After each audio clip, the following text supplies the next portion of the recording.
جہنم کے اندر جہنم کے حالات ایسے ہیں، اور انسان کے اپنے اعضاء بھی اس دن اس کے خلاف گواہی دے رہے ہیں۔ تو اس لیے اس آگ کے عذاب سے بچنے کی دعائیں مانگنی ہیں۔ وَقِنَا عَذَابَ النَّارِ، اے ہمارے رب ہمیں آگ کے عذاب سے بھی بچا۔ اب آگ کا عذاب جو جہنم ہے، جہنم کا عذاب ہوگا کس طرح کا؟ ایک ہوگا شدید سردی کا عذاب۔ نبی اکرم صلی اللہ علیہ وآلہ وسلم نے فرمایا کہ دوزخ نے اپنے رب سے شکایت کی، یا رب میرا جو بعض حصہ ہے نا، بعض حصہ بعض کو کھا رہا ہے، مجھے سانس لینے کی اجازت دیجیے۔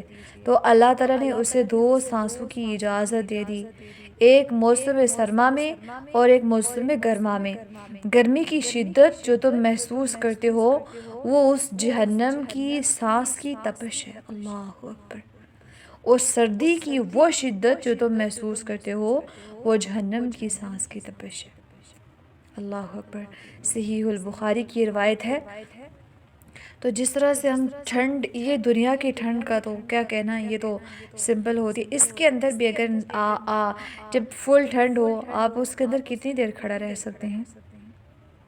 اچھے بھلے کپڑے موٹے پہن کے، کوٹ پہن کے، اسٹرالرز اس طرح کے اوڑھ کے، گلوز پہن کے، موٹے جوتے پہن کے، پھر بھی وہاں پہ کھڑا ہونا امپاسبل لگ رہا ہوتا ہے۔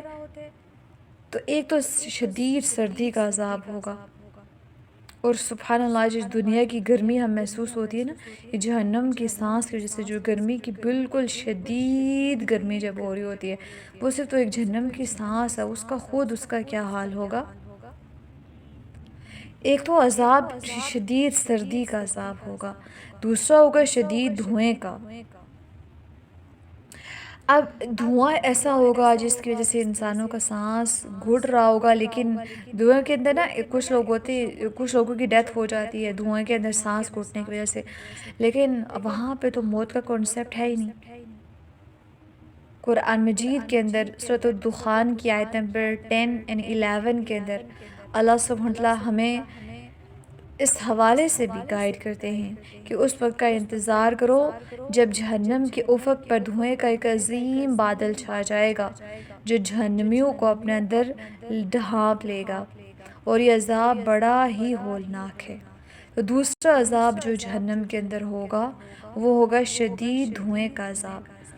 پھر اس کے علاوہ شدید سردی کے عذاب، پھر شدید دھوئیں کے علاوہ یہ ایٹ اے ٹائم سارے دیے جا رہے ہوں گے جہنمیوں کو۔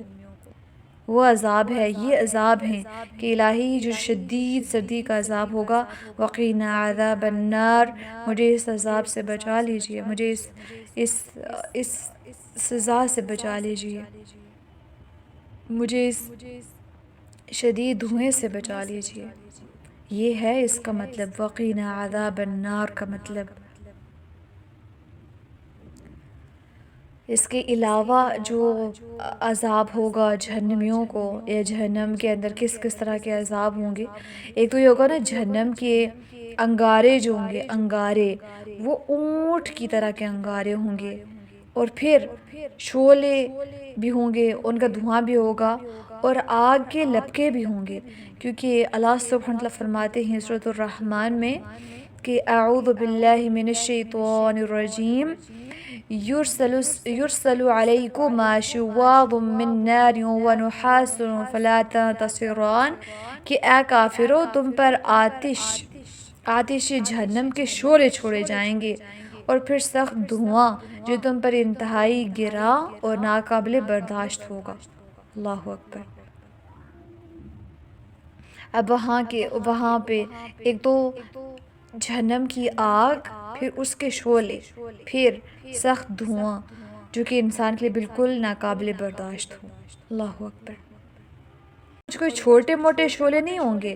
سورۃ المرسلات کی آیت نمبر 30 سے 33 میں اللہ فرماتے ہیں کہ اعوذ باللہ من الشیطان الرجیم انطلقوا الى ظل ذی 3 شعب لا ظلیل ولا یغنی من اللہب انها ترمی بشرر کالقصر کأنه جمالات صفر ویل یومئذ للمکذبین۔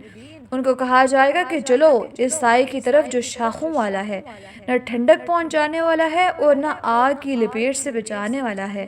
وہ آگ محلات جتنے، جیسے سے محلات ہوتے نا، اونچے اونچے محل، ان جتنے جتنے بڑے انگارے جو ہے نا وہ پھینکے گی۔ اللہ اکبر، محلات جتنے بڑے بڑے انگارے پھینکے گی، پھر جو اچھلتے ہوئے یوں لگیں گے گویا کہ وہ زرد اونٹ ہے۔ اللہ اکبر، اور تباہی ہے اس روز جھٹلانے والوں کے لیے، ویل، ہلاکت ہے اس دن جھٹلانے والوں کے لیے۔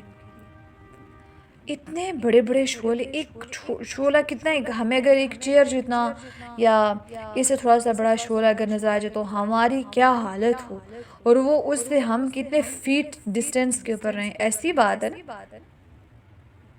لیکن وہ وہاں کے شعلے بھی ایسے جیسے اونچے اونچے محلات ہیں، اتنے اونچے اونچے شعلے، اتنے اونچے اونچے انگارے جو جہنم کی آگ پھینک رہی ہوگی، اور جو اچھلتے ہوئے ایسے آ کے لگیں گے جیسے زرد اونٹ آ کے وہاں پہ لگ رہے ہیں۔ اللہ اکبر، تو یہ شعلوں کے ذریعے، یہ عذاب انگاروں کے ذریعے، اور جو آگ کے اونچے اونچے اتنے لپکے جا رہے ہیں، اور آگ کے جو شعلے اٹھ رہے ہیں، ان کے ذریعے عذاب دیا جائے گا۔